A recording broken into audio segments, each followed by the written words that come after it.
دیکھیے اللہ پاک نے قرآن پاک میں ارشاد فرمایا وَلِلَّهِ الْأَسْمَاءُ الْحُسْنَى فَادْعُوهُ بِهَا۔ اللہ پاک نے ارشاد فرمایا کہ اللہ پاک کے اسماء حسنہ ہیں، اللہ کو پکارو تو انہی ناموں کے ساتھ پکارو۔ اللہ کے جو نام ہیں بڑے بہترین نام ہیں، ان ناموں جیسا کوئی نہیں، ان ناموں کی شان جیسا کوئی نہیں۔ حتیٰ کہ آپ دیکھیے کہ اگر کوئی بندہ جو مشہور 99 نام ہے اللہ پاک کے، اگر کوئی بندہ ان کو زبانی یاد کرے گا تو انشاءاللہ اللہ کی رحمت سے وہ بندہ جنت میں جائے گا۔ اس کے بڑے فضائل ہیں۔ اسماء حسنہ کے اندر بھی اسم اعظم بھی چھپا ہوا ہے۔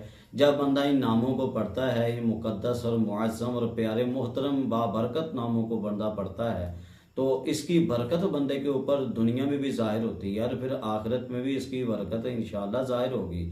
اللہ پاک کے اتنے بہترین نام ہیں، خود اللہ پاک نے ہمیں ہی آرڈر کیا ہے کہ جب تم نے مجھے پکارنا ہے تو اتنے نام میں نے تمہیں دے دیے، ان ناموں میں سے جو تمہیں زیادہ جس چیز کی طرف دل چاہے اس کو لے کر مجھے پکار لو اور مجھ سے دعا کر لو۔ جب بندہ ان ناموں کو یاد کر کے بندہ دعا کرتا ہے تو اللہ پاک بندے کی دعا قبول کرتا ہے۔ اگر کوئی بندہ کوئی شے چاہتا ہے تو بندہ کہتا ہے یا اللہ ہمیں وہ شے عطا کر۔ اب یا اللہ کے ایک جامع لحاظ سے ایک لفظ ہے، اللہ پاک کا اسم جلالت، یہ ایک جامع لحاظ سے لفظ ہے۔ اس کے علاوہ بھی اگر آپ پکارتے ہیں کوئی شے چاہیے، اگر اللہ پاک کی جانب سے کسی شے کا تحفہ چاہیے تو پکارنے والے کہتے ہیں یا وہاب ہے، زیادہ دینے والے ہمیں عطا کر۔ اگر کسی کی محبت چاہیے، اگر کسی شے میں محبت چاہیے، کسی کی نظر التفات چاہیے تو بندہ کہتا ہے یا ودود، اے محبت پیدا کرنے والے یہ چیز مجھے عطا کر۔ بہرحال اللہ پاک کے ہر نام کے اندر تاثیر موجود ہے۔ اللہ پاک کا ہر نام عزت والا ہے، عظمت والا ہے، کمال والا ہے۔ ہمیں جن ناموں کے ساتھ پکارنے کا حکم کیا گیا وہ وہی نام ہیں جو ہمارے سامنے بیان کیے گئے۔ مشہور جو نام ہے اللہ پاک کے وہ 99 ہیں، لیکن علماء بیان کرتے ہیں، شیخ عبدالحق محدث دہلوی رحمۃ اللہ علیہ آپ نے بھی ذکر کیا، آپ فرماتے ہیں کہ اللہ پاک کے زیادہ سے زیادہ جو ہمیں نام ملتے ہیں روایات کے اندر، قرآن پاک اور روایات اور دیگر جو ہمارے بزرگان دین ہیں ان کی جو صراحت ہے ان کے اندر جو ہمیں نام ملتے ہیں وہ زیادہ سے زیادہ 1400 تک کی تعداد اللہ پاک کے ناموں کی ملتی ہے۔ دیکھیے یہ اللہ پاک کے مقدس نام ہے۔ اب مرزا غلام قادیانی یہ دیکھیے یہ کیا کہتا ہے، اللہ پاک کے نام بیان کرتے کیا کہتا ہے، ربنا عاج، کہتا ہے ہمارا رب عاجی ہے، اور ساتھ ہی کیا لکھ دیا، ساتھ ہی کہہ دیتا ہے کہ اس کے معنی ابھی تک معلوم نہیں ہوئے۔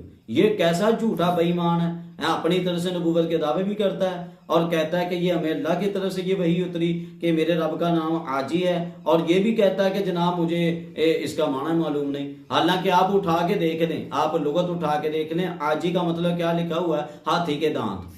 حاجی کا مطلب ہاتھی کے دانت لکھے ہوئے ہیں، اور یہ کیا کہتے ہیں، اللہ پاک کو کہہ رہا ہے اللہ پاک ہاتھی کے دانت ہیں۔ استغفر اللہ، یہ کتنا بڑا گستاخ ہے اللہ پاک کا۔ مرزا غلام قادیانی کے ماننے والے جو لوگ ہیں جو اس کی حمایت کرتے ہیں، جو اس کے فالوور ہیں، کوئی خدا کا خوف کرو، کوئی شرم کرو۔ کس کو مان رہے؟ جو اللہ کو عاجی کہہ رہا ہے، جو اللہ پاک کو ہاتھی کے دانت کہہ رہا ہے، کوئی شرم کر لو۔ اور اس کے علاوہ دیکھو جس کو تم مانتے ہو یہ کس طرح کا بے ایمان شخص ہے، جس کو کسی شے کا علم نہیں ہے، جو کسی شے کو اس طرح کے معاملے میں جانتے ہیں، وحیاں اس کے اوپر اترتی ہیں، اس کا معنی تھا کہ اس میں نہیں پتا۔ اور نبی پاک علیہ الصلوۃ والسلام پر قرآن اترے، سنقرئک فلا تنسى، اے محبوب ان قریب ہم تجھے اس طرح کا پڑھائیں گے کہ تو نہیں بھولے گا۔ اور اللہ پاک فرماتا ہے انا علینا بیانا، کہ اس قرآن، اللہ فرماتا ہے کہ اس قرآن کو واضح کرنا، اس کی تفسیر سکھانا اے محبوب ہمارے اوپر ہے۔ اللہ پاک نے محبوب کریم کو قرآن پاک کی تفسیر سکھائی۔ اب دیکھیے ربنا عاج، اس کا ترجمہ جناب یہ کہتا مجھے آتا نہیں، حالانکہ ہم نے ترجمہ آپ کے سامنے کر دیا۔ یہ تو تھا عربی کے الفاظ، اب انگلش کے الفاظ یہ بولتا ہے، کہتا ہے اللہ کی جانب سے میرے اوپر کیا وحی نازل ہوئی، I shall give you large party of Islam. اب یہ کتنے کوکھے لفظ ہیں جی جو انگلش جاننے والے ہیں۔ یہ کیا کہتا ہے، یہ اللہ کی جانب سے میرے اوپر وحی نازل ہوئی ہے، اور کہتا ہے کہ اس جگہ کوئی انگریزی خاں نہیں، نہ اس کے پورے معنی کھلے، یعنی مجھے کہتا ہے اس کا معنی ہی نہیں آتا۔ وحیاں اتری، وحی اپنی طرف سے گھڑنے کا شوق ہے، معنی نہیں آتے۔ اتنا نکھٹو تم ہو، تمہیں نہ اردو کی سمجھ لگے، نہ تمہیں عربی کی سمجھ لگے، نہ تمہیں انگریزی کی سمجھ لگے، اور کہے کہ لو جی میرے اوپر وحی اترتی ہے، اور وحی بھی کہاں سے اترتی ہے، رب کی جانب سے، اللہ کی جانب سے، استغفر اللہ، وحی اترتی ہے، اور معنی تمہیں بتایا نہیں جاتا۔ او بھائی تم کس قسم کے نبی بن گئے، استغفر اللہ معاذ اللہ ہیں۔ ہاں آتا تمہیں کچھ بھی نہیں ہے، جو وہی بیان کی جائے کہتا مجھے اس کا مطلب نہیں، اور جو وہیاں اپنی طرف سے اس کو مطلب جس کے آتے ہیں اس کے بھی آپ مطلب دیکھ لیں، اس نے کسی جگہ بھی صحیح طریقے پر بندے کے پتروں کی طرح اس نے ترجمہ تک نہیں اس کو کرنے آیا، اور بنا پھرتا یہ اپنی طرف سے پتہ نہیں کیا کیا، اور اس کے ماننے والے بھی پتہ نہیں کیا کیا بنے پھرتے ہیں۔ اب دیکھیے قرآن کی آیت ہے، سارے جانتے ہیں، جو حافظ ہیں وہ تو اچھے طریقے سے جانتے ہیں، جو قرآن پڑھنے والے ہیں ان کو بھی پتہ ہے اللہ کیا ارشاد فرماتا ہے، یا عیسیٰ انی متوفیک ورافعک الی۔ اب یہ قرآن پاک کی آیت کریم ہے، آپ جانتے ہیں، جو پڑھنے والے ہیں ان کو پتہ ہے یہ قرآن پاک کی آیت ہے۔ یہاں پہ حضرت عیسیٰ علیہ السلام سے اللہ پاک نے خطاب کیا۔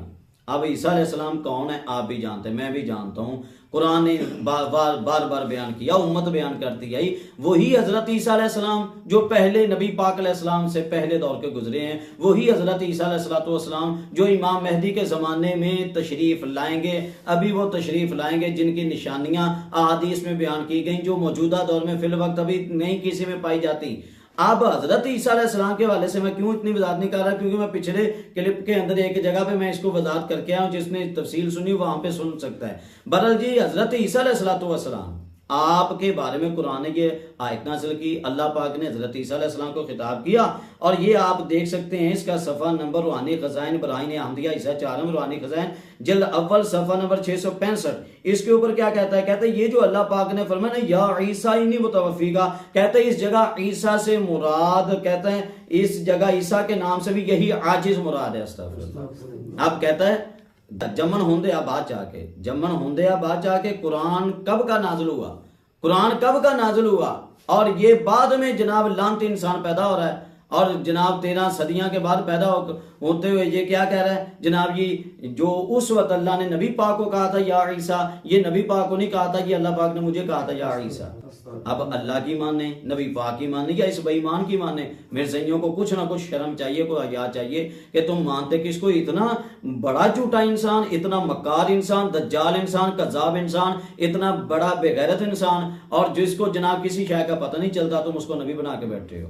اچھا جی، بہرحال دیکھیے، اور پھر دیکھیے خود ہی اپنی جناب اپنی اوقات خود بیان کرتا ہے، اوے مرزائیو شرم کرو، تم کہتے ہو ہم پوری دنیا میں پھیلے ہوئے ہیں، تم کہتے ہو ہمارے اتنے افراد ہیں، اتنے ماننے والے، اتنے چاہنے والے، فلاں ملک فلاں ملک فلاں ملک فلاں ملک، وہ جگہ جگہ ایک ملک میں 2 4 گھر تم نے اپنے بٹھا لیے بسا لیے، اور سمجھ لیتے ہو کہ بھائی ہم پوری دنیا میں پھیل گئے۔ اور بھائی تمہاری اس حقیقت کو، تم جو جھوٹ بولتے ہو اس کو پہلے تمہارا ہی مرزا اشکار کر کے چلا گیا۔ پڑھ لو، یہ سکین میں لگا دوں گا آپ کے سامنے، آپ کو پتہ چل جائے گا، سکین آپ دیکھ سکتے ہیں۔ کہتا ہے صفحہ نمبر 665 کے اوپر، کہتا ہے جی اللہ پاک نے کیا فرمایا، میں اپنی چمکار دکھلاؤں گا، اپنی قدرت نمائی سے تجھ کو اٹھاؤں گا۔ دنیا میں ایک نذیر آیا پر دنیا نے اس کو قبول نہ کیا، خود ہی مان گیا۔ کہتا دنیا میں آیا اپنے طور پر نبی بن کے، استغفر اللہ، کہتا میں آیا لیکن دنیا نے مجھے نہ مانا۔ او مرزائیو تمہاری ماننے یا تمہارے مرزا کی ماننے؟ مرزا تمہارا کہہ رہا ہے کہ جناب میں آیا مجھے کسی نے نہیں مانا، اور تم کہتے ہو کہ ہم پوری دنیا میں ہیں۔ اب اس کو بدلو، تمہاری کتاب ہے، تم چھاپتے ہو تمہاری جگہ پہ، اب تم یہ سکرین دیکھ سکتے ہو، میں نے اپنی طرف سے تو یہ چیز بیان ہے نا کہ میں نے یہ چیز کوئی اپنی طرف سے بیان نہیں کی، تم سکرین دیکھ سکتے ہو۔ اللہ پاک تم لوگوں کو ہدایت عطا فرمائے۔